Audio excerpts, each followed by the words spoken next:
Ya, langsung ke DPR. Kalau tadi pernyataan cukup keras ya dari Pak Zul bahwa memang operasi pasar ini satu-satunya cara yang krusial harus dilakukan untuk bisa menekan harga. Bagaimana Pak?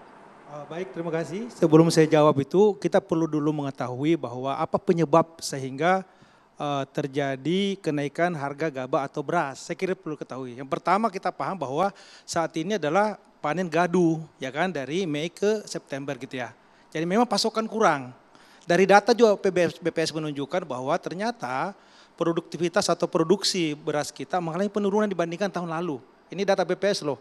Yang kedua ternyata konsumsi naik dibandingkan tahun lalu Pak. Jadi ada permintaan yang besar Pak ya. Yang kedua kita melihat bahwa ada masalah di produksi saya katakan tadi. Yang ketiga ada masalah juga di iklim ya, El Nino. Ini menyebabkan terjadi masalah kekeringan sehingga produktivitas tidak maksimal. Nah, kemudian yang kedua, kita harus tahu bahwa kenaikan gabah atau beras ini mempunyai dua sisi saya katakan tadi. Dan pemerintah harus menjaga keseimbangannya. Karena tugas pemerintah itu menjaga bagaimana petani kita sejahtera dengan HPP yang ditetapkan sudah 5.000 Pak. Gabah kering panen. Itu saya kira sudah bagus dan hari ini sudah melampaui bahkan ada 7.000 tadi Pak ya. Ini saya kira sudah sangat menggembirakan daripada petani kita. Tapi di sisi lain konsumen kita juga pasti menjerit. Terutama emak-emak ini yang kategori berpenghasilan prasejahtera atau menengah ke bawah. Nah tadi Pak Tarto mengatakan bahwa solusinya selain adalah operasi pasar besar-besaran Pak, dan ditambah lagi program pemerintah untuk bantuan sosial, PKH maupun program yang lainnya. Khusus untuk Bulog sebagai mitra Komisi 4, kita meminta Bappenas sebagai regulatornya dan operatornya Bulog ini bagaimana memastikan neraca beras ini terus dipantau gitu. Dan memang kelihatannya Pak Tarto, bulan Agustus ini kita mengalami minus Pak. Setelah sebelumnya itu kita plus ya Pak ya. Jadi kenyataan di lapangan bahwa itu beras kurang. Oleh karena itu kita memastikan bahwa dan menugaskan kepada Bulog untuk menjaga stok. Harapan kita sebenarnya stok itu di atas 2 juta ton. Nah dari yang ada ini informasi tadi rapat kami di Komisi 4 bahwa kita punya stok pengadaan dalam negeri 800.000 ton. Dalam negeri Bu Febi ya. Import itu 2 juta tapi yang baru masuk 1,6 ya.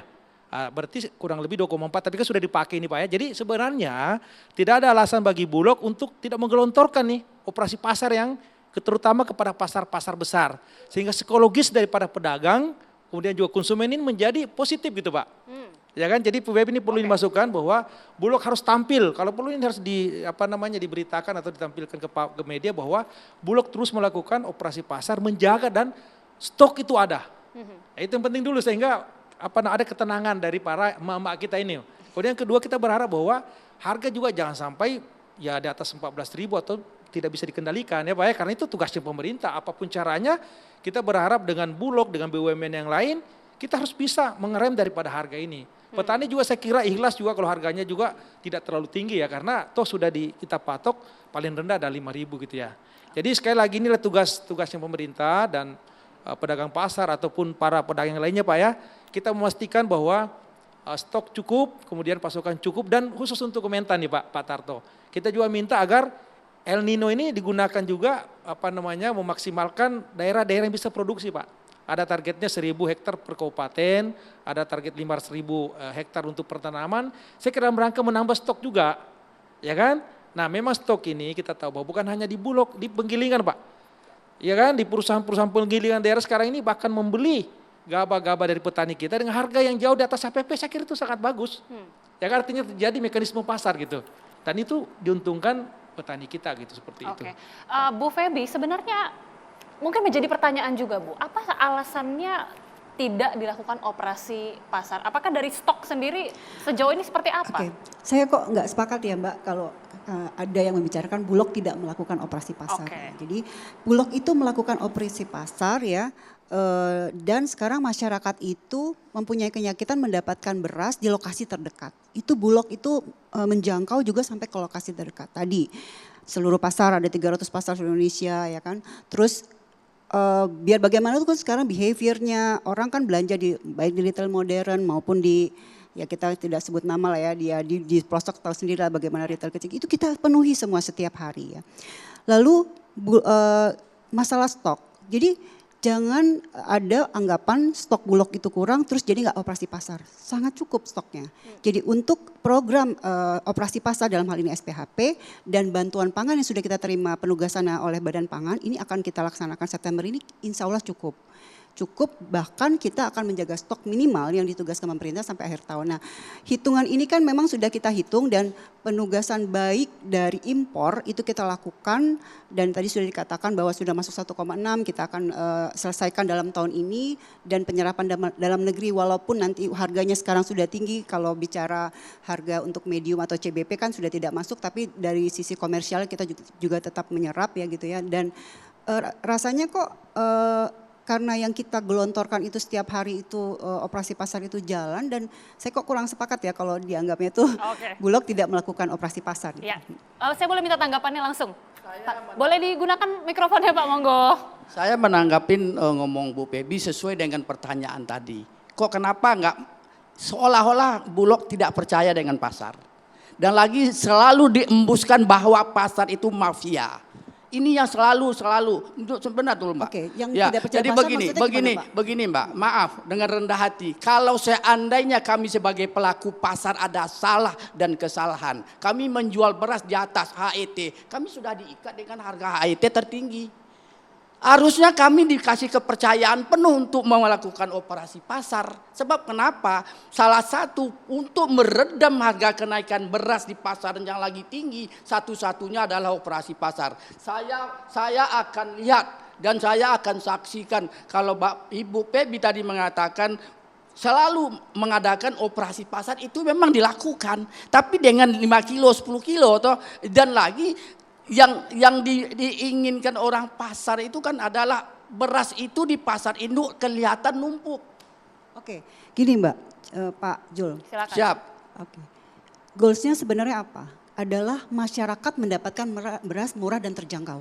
Dan hari ini yang kita lakukan jual beras di pasar itu sangat di bawah HET. Artinya goals untuk masyarakat mendapatkan beras sesuai kalau tadi kan sudah dikatakan harga sampai tinggi medium sampai 12.500 dan lain-lain. Hari ini masih bisa dapat 9.450 dan masyarakat bisa mendapatkan di seluruh pasar saat ini. Jadi di seluruh pasar, seluruh jaringan. Ini kan sebenarnya kan Pak kita pengennya masyarakat ini mendapatkan beras murah kan Pak. Bukan numpuk beras juga di pasar-pasar kan ya, Pak sebenarnya. Betul Pak. Jadi begini, beras yang 5 dan 10 kilo itu tidak mencerminkan bahwa beras itu banyak ada. Jadi yang diminta orang itu dikelihatan sama masyarakat, oh ya pasar induk beras ada. Cukup. Ya, tapi Bapak berarti jangan mengeneralisir bahwa seakan-akan Bulog tidak melakukan operasi pasar di pasar. Bukan. Ya. Itu kan tadi hanya di pasar induk, Bapak bilang tidak banyak tumpukan beras di pasar saya tidak induk, bukan kan? mengatakan Bulog tidak melakukan operasi pasar beras curah.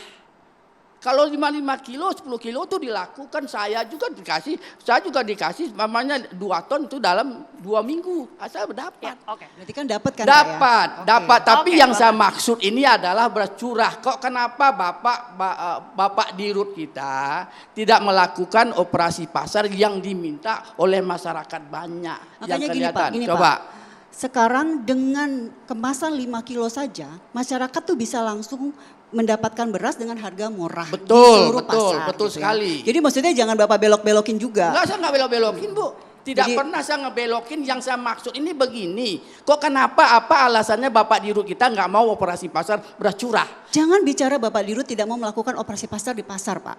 Sampai hari ini kenyataannya operasi pasar itu dilakukan di seluruh pasar. Dan beras itu ada di seluruh pasar. Itu iya. Dan beras yang terjangkau tadi. Tapi kan gitu. bukan beras curah Bu.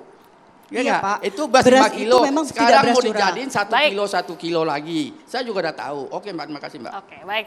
Saya langsung minta tanggapan ke Pak Tarto. Tadi juga mungkin di luar dari operasi pasar ya Pak ya. Kita juga melihat salah satu penyebab harga ini juga naik adalah El Nino. Tadi sudah dikatakan juga bahwa fenomena El Nino ini cukup mengkhawatirkan. Tapi apakah sebenarnya ini sudah mulai terasa dampaknya? Atau memang jangan-jangan di kemudian hari semakin parah lagi?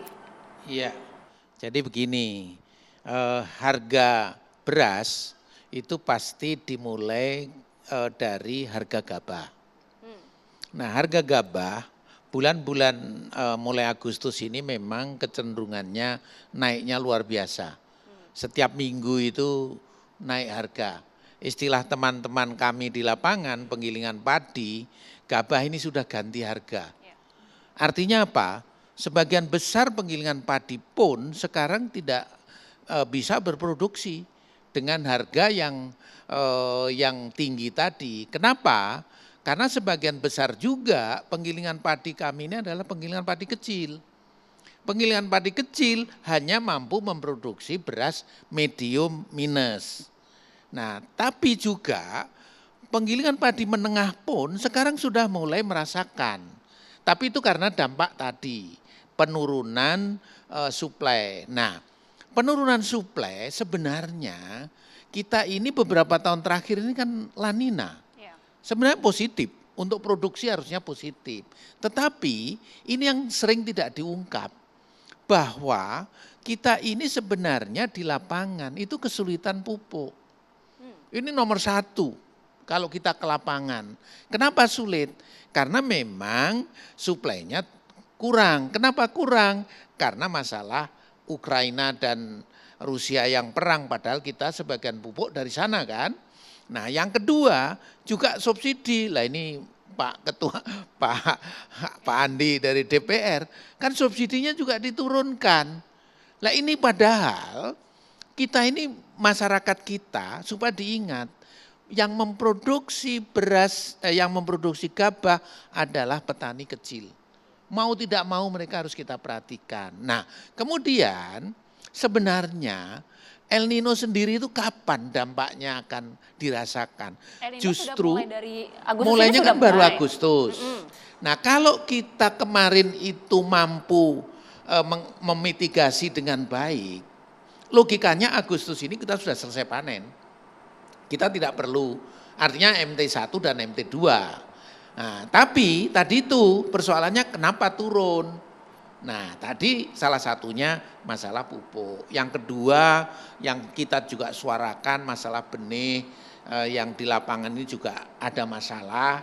Karena banyak yang melalui online dan sebagainya ternyata mutunya tidak bagus. Rendemennya tidak bagus. Nah El Nino-nya sendiri sebenarnya akan berpengaruh terhadap musim tanam ketiga dan musim tanam pertama untuk produksi 2023-2024. Ya justru ini yang sekarang kita betul-betul harus mempersiapkan perhitungan kami sampai dengan bulan Maret tahun depan. Baik. Untuk stabilisasi tadi. Tapi lagi-lagi yang menderita juga di samping penggilingan padi tadi itu juga masyarakat kurang mampu. Baik. Masyarakat inilah makanya kami mendorong bansos ini penting. Bansos ini harus segera dikeluarkan. Dan usulan kami sediakan sampai bulan Maret. Siapkan kita anggaran untuk itu. Dampak dari El Nino ternyata bahkan masih belum dirasakan mulai sekarang, mungkin bisa berdampak sampai beberapa bulan ke depan. Lantas ini sebenarnya harus dihadapinya seperti apa? Nanti saya juga minta tanggapan Pak Andi, tapi kita harus jeda dulu pemirsa, kami segera kembali.